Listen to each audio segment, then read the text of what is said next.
साल 1857 का वक्त था जब ब्रिटेन ने इरिगेशन सिस्टम के लिए कैनाल्स को मुतारिफ करवाया।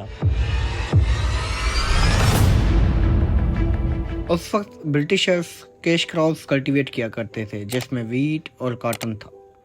उसी चीज़ों को मद्देनजर रखते हुए आज हम भी वही चीज़ें अपनाते आ रहे हैं। ब्रिटिशर्स का ये करना सिर्फ एक रिवार्ड सिस्टम था, इसके ज़रिए वो पानी का रुख ही मोड़ना चाहते थे, जिसमें वो किसी भी फ्यूडल को लैंड ग्रांट करते थे, वो लैंड जो पानी के करीब हो, और फिर वहाँ से उसको कैनाल सिस्टम दिया जाए, पानी का रास्ता बदल दिया जाता था और उनकी ज़मीनें आबाद हुआ करती थी।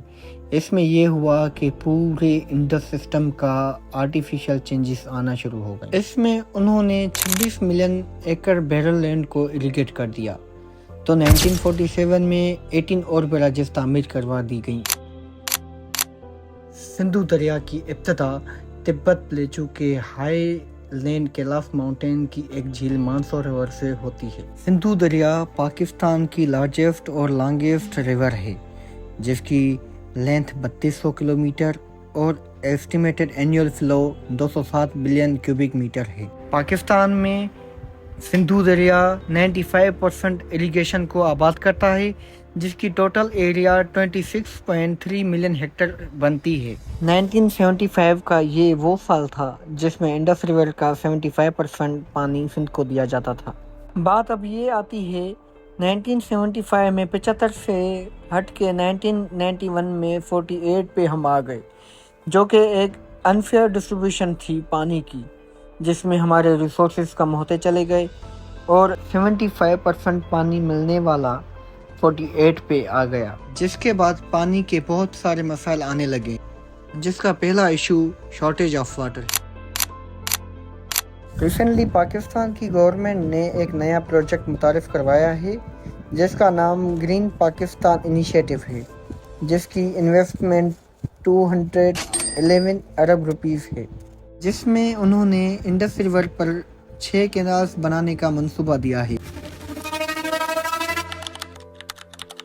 चोलिस्तान कैनाल, रेनी कैनाल, थर कैनाल, घोटकी फीडर, बेगारी कैनाल और जलालपुर कैनाल शामिल हैं, जो कि एक अनफेयर डिसीजन है। उनका मेन मकसद साउथ पंजाब के चोलिस्तान डिजर्ट को इरिगेट करना है, जहां पे वो कारपोरेट फार्मिंग करेंगे और बाद में कल्टीवेशन करके उसे सेल करेंगे और वो अमीर बन जाएंगे। ये सिंध की 6 करोड़ अवाम के लिए एक बड़ा डेंजर है, जिसकी वजह से लोगों ने प्रोटेस्ट करना शुरू कर दिए, अपनी डिमांड्स रखना शुरू कर दी। और उसका सॉल्यूशन क्या बनेगा? जब नए कैनाल्स बनाएंगे तो पानी की कमी आएगी।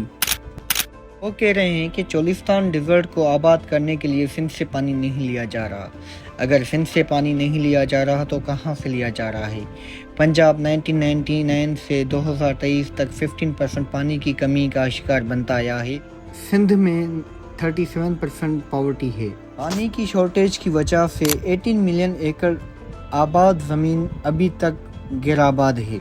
पूरे प्लान में चोलिस्तान डिजर्ट के 1.2 मिलियन एकड़ को आबाद करना चाहते हैं, जो कि 12 मिलियन एकड़ को बैरल करने का बायस बनेगा।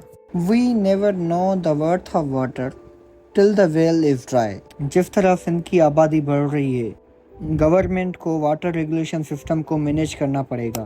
उन फैक्ट्रियों पर पेनल्टी लगाई जाए जो वाटर का एक्सेस इस्तेमाल करती हैं और पॉल्यूशन का बायस बनती हैं। इन्हें वाटर रिसोर्स मैनेजमेंट करना पड़ेगा, जिसमें हर एक फैक्ट्री या हर एक घर को कितना पानी इस्तेमाल करना चाहिए वो बताया जाएगा, और पानी को कैसे स्टोर किया जाए, फार्मिंग कैसे करनी चाहिए, पानी को कैसे बचाया जाए, कैनाल्स की लाइनिंग कैसे की जाए, सिस्टम को मॉडर्नाइज कैसे किया जाए। जब रेन वाटर टेक्निक्स बताई जाएं, जिसमें बारिश का पानी काबिल इस्तेमाल किया जाए और उसको रिसाइकल कैसे करें, उसका तरीक़ेकार बताया जाए। 6 कैनाल का बनना सिर्फ एक फ़र्द के लिए मसला नहीं बनेगा, बल्कि पूरी सिंध के लिए मसला बनेगा, जिसमें परेशानी और मुश्किलातें सिर्फ सिंध को ही मिलेंगी। कॉन्स्टिट्यूशन ऑफ पाकिस्तान में एक फ्रेमवर्क दिया गया है, जिसमें ये कहा गया है कि no water to other provinces. इस वजह से सबकी यही डिमांड है, no more canals on Indus river, no more canals on Indus river.